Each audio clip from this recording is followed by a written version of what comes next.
Hello everyone, Microsoft Excel সিরিজে সবাইকে স্বাগত এবং আমি এফএস তাহমিন আছি আপনাদের সাথে। গত পর্বে আমরা বেসিকটা শিখেছিলাম যে কিভাবে আমরা সেল কোনটাকে বলবো, কলাম, রো, এগুলো এই ছোটোখাটো বিষয়গুলো দেখা হয়েছিল এবং আজকে আমরা ফন্ট এবং অ্যালাইনমেন্ট দেখব। তো ফন্ট দেখার জন্য আমাকে যে কোনো একটা সেলে কিছু লিখতে হবে, ঠিক আছে? তো আমি এখানে লিখলাম ফ্লাওয়ার।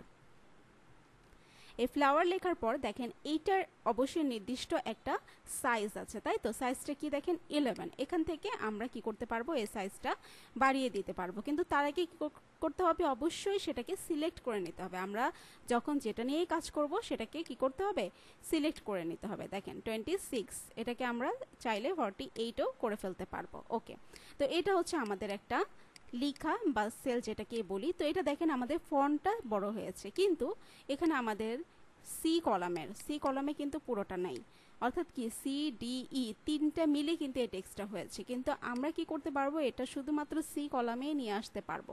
কিভাবে? জাস্ট এই যে ড্র্যাগের যে পয়েন্ট আছে, দেখেন যখন আমরা এখানে আছি তখন কি প্লাস চিহ্নটা এরকম হোয়াইট আকারে দেখাচ্ছে, আর যখন এখানে চলে যাচ্ছি তখন প্লাস চিহ্নটা ব্ল্যাক লাইনে হয়ে গেছে। তখন আমরা কি করব, এখানে মাউস পয়েন্টারটা রেখে ধরে এই পর্যন্ত যেখানে শেষ হয়েছে ওই পর্যন্ত ক্লিক করব। তখন দেখেন এই পুরোটা কিন্তু আমাদের একটা সেলের মধ্যে চলে আসছে, তাই না?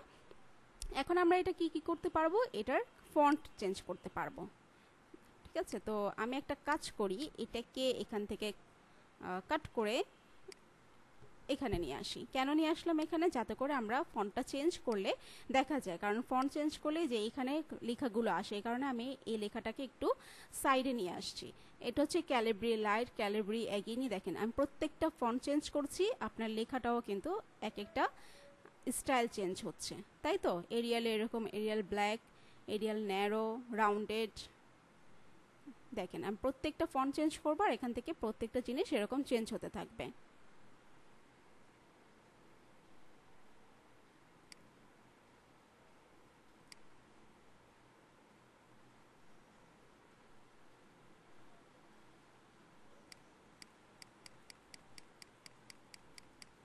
আমরা এরকম ডাউন অ্যারোতে ক্লিক করলে কি আরো অনেকগুলো ফন্ট আমরা পাবো এখান থেকে।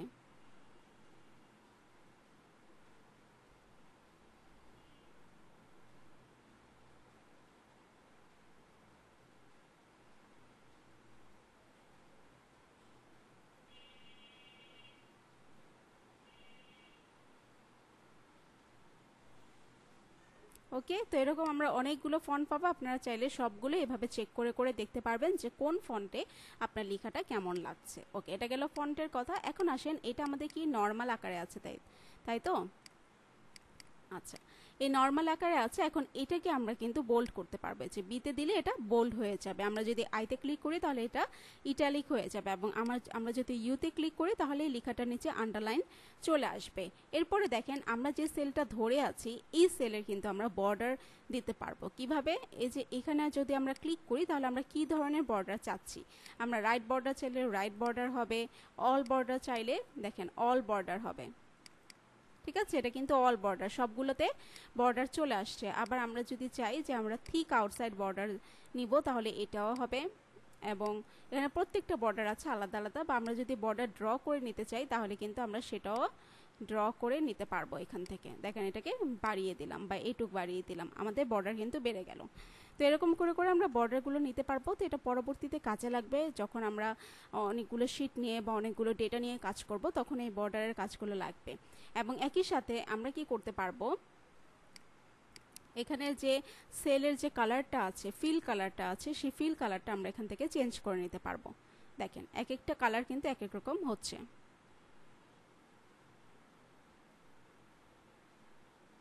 ধরে নেন আমরা এই কালারটা দিলাম, এবং একই সাথে আমাদের যে টেক্সটের কালার আছে সেই টেক্সটের কালারটাও কিন্তু আমরা এখান থেকে চেঞ্জ করে নিতে পারবো। যে কালারের সাথে যে কালারটা মানানসই যাবে আমরা কিন্তু সেটাই করতে পারবো। ওকে, দেন আসেন এখান থেকে আমরা এটা তো করলাম। ওকে, এখন আসেন যে অ্যালাইনমেন্টের বিষয়টা। অ্যালাইনমেন্টের বিষয়টা কি, যখন আমরা এটার আমরা এটাকে ইটালিকটাও উঠায় দিই এবং আন্ডারলাইনটাও উঠায় দিই, আমরা হচ্ছে নর্মাল রাখি। এই যে দেখেন ফ্লাওয়ার, এটার সাথে অ্যালাইনমেন্টের সম্পর্কটা কি? আমাদের এটা আছে কি ধরেন নিচের দিকে আছে, দেখেন এটা হচ্ছে কি ডাউন অ্যারোতে আছে। যদি আমরা এটা সিলেক্ট করি, যদি আমরা এই যে ফন্টটাকে আমাদের লেখাটাকে সিলেক্ট করে দেন আমরা যদি এটাতে ক্লিক করি তাহলে এটা কি মাঝখানে চলে আসবে এবং এটা আমাদের আচ্ছা 1 মিনিট আমরা এক কাজ করি আমরা এখানে আবার লিখি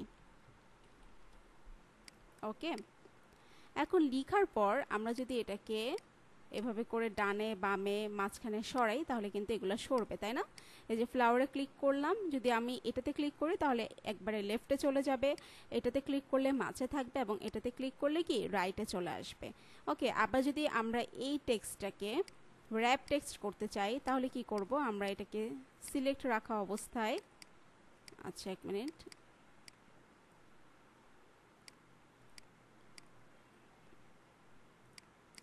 আচ্ছা এখানে কিছু মার্জ অ্যান্ড সেন্টারের কাজ আছে আমি আপনাদেরকে একটু দেখাই যখন আমরা দুইটা সেল একসাথে নিয়ে কাজ করব ঠিক আছে ধরেন এটা হচ্ছে সেল সি এবং এটা হচ্ছে D6 ঠিক আছে এটা C6 এবং এটা হচ্ছে D6 এখন আমি কি চাচ্ছি যে এই সি এবং ডি দুইটা এই কলামটা একসাথে চলে আসুক ঠিক আছে তাহলে আমরা কি করব এই দুইটাকে এভাবে সিলেক্ট করব সিলেক্ট করার পর এখানে যে মার্জ আছে আমরা মার্জ অ্যান্ড সেন্টার ইউজ করব তাহলে কি হবে দুইটা কলাম বা দুইটা রো একসাথে চলে আসছে এবং আসার পরেও সেন্টার হয়ে গিয়েছে আমাদের লেখাটা ঠিক আছে দুইটার মাঝখানে আমাদের লেখাটা চলে আসছে এটাকে বলা হয় মার্জ অ্যান্ড সেন্টার এটা আপনি অনেকগুলো নিয়েও একসাথে করতে পারবেন যেমন এই তিনটা যদি আমি নিয়ে এটাকে মার্জ অ্যান্ড সেন্টার করি তাহলে দেখেন তিনটা কলামের এটাকে অ্যাড করে রেখেছে KLM তিনটা কলাম এবং আমাদের যে টেক্সটটা আছে সেই টেক্সটটা কিন্তু মাঝে আছে ঠিক আছে তো একইভাবে র্যাপ টেক্সট আসলে এখন নর্মালি দেখানো যাবে না যখন আমরা কোনো বড় একটা কাজ করব তখন এটা দেখিয়ে দিব একটু আমাকে মনে করিয়ে দেবেন যদি না দেখাই আর অন্যান্য যে কাজগুলো আছে ওগুলো হচ্ছে নর্মাল সবগুলোর মতোই তো এর পরবর্তী ক্লাসে আমরা দেখব যে কিভাবে আমরা নাম্বার এবং স্টাইল নিয়ে কাজ করতে পারি সে পর্যন্ত সবাই ভালো থাকেন সুস্থ থাকেন আল্লাহ হাফেজ